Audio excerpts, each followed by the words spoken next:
কেন কিছু বলে গেলে না? কেন কিছু বলে গেলে না?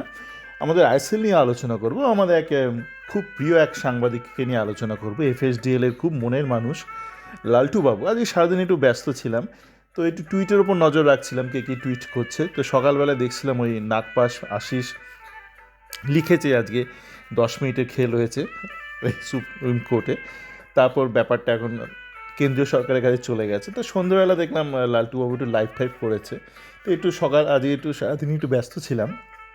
তো সন্ধ্যাবেলার চাটা খাওয়ার টাওয়ার নিয়ে একটু ভাবলাম একটু মজলিস করে একটু শোনা যাক লালটু বাবু কী বলছে। তো লালটু বাবু এমনভাবে শুরু করলে ভেতরে পুরো খবর দেবে। বলছি আপনারা তো সমস্ত খবর পেয়ে যাই, আমি খবরের পেছনের খবর দিই, ভেতরের খবর দিই। বলে আমি বললাম বাবা এই কি গোপন খবর দেবে একটুখানি। খাচ্ছি খাচ্ছি আর শুনছি চা খাচ্ছি। ও বাবা, আর দেখলাম কে কে যোগ ঠোক করেছে বাঙালিরা কেন চা খাওয়ার বলে। আমি তিনি বহু আগে বলে দিয়েছি এইসব অবাঙালিরা না, মানে অবাঙালিদের দোষ নেই। দেখুন যোগ সবাই করবে, কিন্তু বাঙালি নিজেই যদি নিজের যোগকে ডিফেন্ড না করতে পারে। দেখুন খাওয়া আর মানে জীবনও কিন্তু এক শব্দ নয়। খাওয়ার মানে হচ্ছে আপনি কিছু মুখের ইনটেক করছেন, ওরালি কনজিউম করছেন। তো আপনি তো ওরালি যে কোনো চাও খাচ্ছেন, আপনি বিস্কুটও খাচ্ছেন, হ্যাঁ। আপনি কিন্তু বিস্কুটটা চিবন, চাটা পান করেন, কিন্তু দুটোই আপনি খান। কিন্তু ওই যে অবাঙালিরা আছে তারা যোগ করে আর বাঙালিরা জানে না কী করে ডিফেন্ড করে।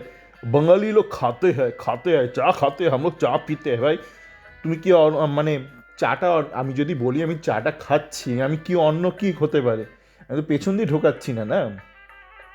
তো আপনারা বাঙালিরা নিজেরাই নিজেদের যদি ডিফেন্ড না করতে পারেন তাহলে সব মাওরা ফাওরা মেয়েরও খোট্টা খোট্টা তো এসে আপনাদের আচ্ছা আমরা অন্যদিকে চলে যাচ্ছি। লালটু বাবুর দিকে আসে, উনি বলছে ভেতরের খবর জানি, পর্দার পেছনে পর্দার খবর।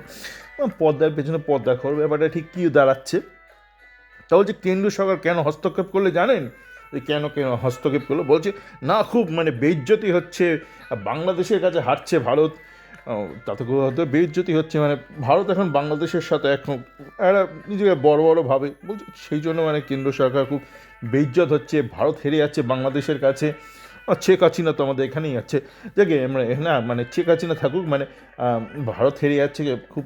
তাও বলছে কেন্দ্র সরকার থেকে পাঠিয়েছিল, চৌবেকে পাঠিয়েছিল দায়িত্বে, চৌবে করতে পারেনি, তাই কেন্দ্র সরকারকে তো মানে বড় বাবাকে তো মানে বড় দাদাকে তো দায়িত্ব নিতে হবে, ছোটো দাদা ফেল করলো, এইসব হাবিয়াই বলে যাচ্ছে। তাও বলছে কেন্দ্র সরকারকে গিয়ে কিন্তু করে দিয়েছিল, মানে ওই আইলিএ ক্লাবগুলো কাঠি করে দিয়েছে। কেন কাঠি? মানে লালটুবাবু বলছে এই জন্য যে দেখুন যখন কেন্দ্র সরকারের তরফ থেকে বলা হয়েছে যে আমরা সমস্ত কিছু জানি, না জানবে না কেন, আমি জানি, আমি বিদেশি বলছি জানছি, আর তুমি জানবে না? তুমি ভারতের কেন্দ্রীয় সরকারের মানে স্পোর্টসের দায়িত্ব তোমরা জানবে না? এটা না জানার কি হচ্ছে? আজকের দিনে কোনো গোপন হচ্ছে নাকি? মানে আইএসএল যে হচ্ছে না, সমস্যা হচ্ছে, আর্থিক সমস্যা, সেটা মানে যে কোনো এদো পেদো ছেদো সবাই জানে, আর কেন্দ্র সরকার মানে যে কেন্দ্রীয় মানে স্পোর্টস মিনিস্ট্রি কেন জানবে না?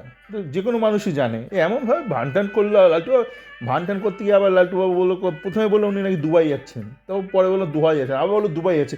খুব চিন্তিত, কাল সকালবেলা লালটু কোথায় চলে যায়, তাহলে মুম্বাইতে চলে গেছে। আর বলছি আর দেখি আজকে রাত্রে তো ফোন করা হবে না মুম্বাইকে, এফএসডিএলকে বলছে, এফএসডিএল সঙ্গে আবার দেখি দুবাই গিয়ে ফোন টোন করবো, মানে এফএসডিএল বলছে, এফএসডিএল এখনও রাজি আছে, বলছে এফএসডিএল 15 বছরের জন্য চাইছে, আর ক্লাবরা চাইছে 25 বছরের জন্য। মানে যে ক্লাবের যে ক্লাবরা যে সংগঠন গড়ে বা যেরকম ইপিএল রয়েছে কোম্পানি করে তারা লিগটা চালাতে যাচ্ছে, তারা 25 বছরের জন্য চাইছে, আর এই চাইছে 15 বছর ধরে। এফএসডি বলছে এফএসডিএল এখনও রাজি আছে, কী হয় আর দেখতে হবে আমাদেরকে। কিন্তু এবার ব্যাপার হচ্ছে যে লালটুবাবু একটু ভয়েসটা কি মানে একটু রেডিওটা একটু মিউট ফিউট হয়ে গেছে। আর আজকে কী হলো গোটা দিন ধরে? না কিছুই হয়নি, কী আর হবে? মানে আমি যেটা বলেছি লালটুবাবু এখন মানে কলার তুলে বলছে, মানে এটা কি মানে সুপ্রিম কোর্টের দায়িত্ব নাকি যে বলে দেবে যে 37.5 কোটি নেবে না কত? এটা তো আমার কবে আগে বলেছে, আমি বারবার চ্যাটেও লিখে মানে টুইটেও লিখেছি। সুপ্রিম কোর্ট কি আপনার কি আপনি লিখবেন ঠিকবেন এগুলো বলে দিয়েছে? সুপ্রিম কোর্ট বলেছে তুমি একটা টেন্ডার কল করে কমার্শিয়াল পার্টনার জোগাড় করে নাও। এবার তোমার কীরকম লাগবে? 5.5 ফুটের লম্বা, মানে 5 ফুট 7 ইঞ্চি লম্বা তোমার বউ লাগবে, ফর্সা হতে হবে, লম্বা চুল লাগবে, পিএইচডি হতে হবে, চাকরি করতে হবে, মানে এগুলো তো কেউ বলে দেয়নি। হয়তো বলেছে বাবা তুমি কি বিয়ে কর, অনেক হয়েছে, অনেক করেছে, বা বিয়ে করে নাও, কিন্তু মানে তুমি কী পাত্রপাত্রী কলমে কী লিখবে সে তো সুপ্রিম কোর্ট কোথাও লিখে দেয়নি। লিখে দিয়েছে কি? কিন্তু সেই কথাটা এখন গিয়ে আমাদের লালটুবাবু বলছে সুপ্রিম কোর্ট তো লিখে দেয়নি, তো সুপ্রিম কোর্ট কেন তোর সমাজে? সত্যি তা বলছি, সুপ্রিম কোর্টের হাতে কত কঠিন কঠিন কাজ আছে। সুপ্রিম কোর্টকে না ভারতীয় ফুটবলের ব্যাপারটা সমস্যা নয়, ব্যাপারটা তা নয়। ব্যাপারটা হচ্ছে দেখুন মানে সুপ্রিম কোর্টের দায়িত্ব নয়। সুপ্রিম কোর্টের দায়িত্ব হলে সুপ্রিম কোর্ট নিশ্চয়ই এটা দেখভাল করতো, কিন্তু যে কোনো কেসে সুপ্রিম কোর্টে যেতে পারে। আর এটা একটা ভারতীয় ফুটবলের একটা মানে একটা সর্বনাশ, মানে একটা অচলাবস্থা।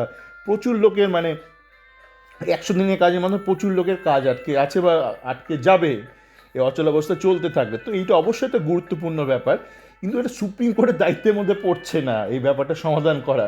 এইটা মানে লালটু বাবু এখনও বুঝতে পারছে না। লালটু বাবু হচ্ছে এটা খুব মানে মুরগি চুরির ব্যাপার, মানে এই আইএসএলটা যে হচ্ছে না এটা মুরগি চুরি মানে ফালতু ব্যাপার, তাই এটা কেন সুপ্রিম কোর্টে যাবে না? তাহলে সুপ্রিম কোর্টের ব্যাপারটা যেতই না, তাই এটা লোকাল কোর্টেই থাকতো।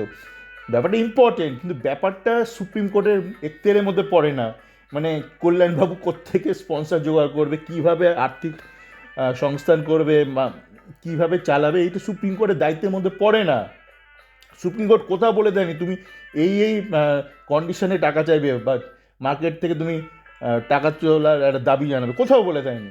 তো তাই সুপ্রিম কোর্ট বলেছে ভাগ, তুই নিজের কাজটা নিজেরা করতো, বারবার করে এখানে এসে বিরক্ত করছিস। যাকে আমার চিন্তা থেকেই গেল, কালকে সকালবেলা আবার লালটু বাবু দুবাই চলে যাবে নাকি দোহা চলে যাবে নাকি মুম্বাই চলে যাবে, দেখাই যাক। চলে, ভালো থাকবেন।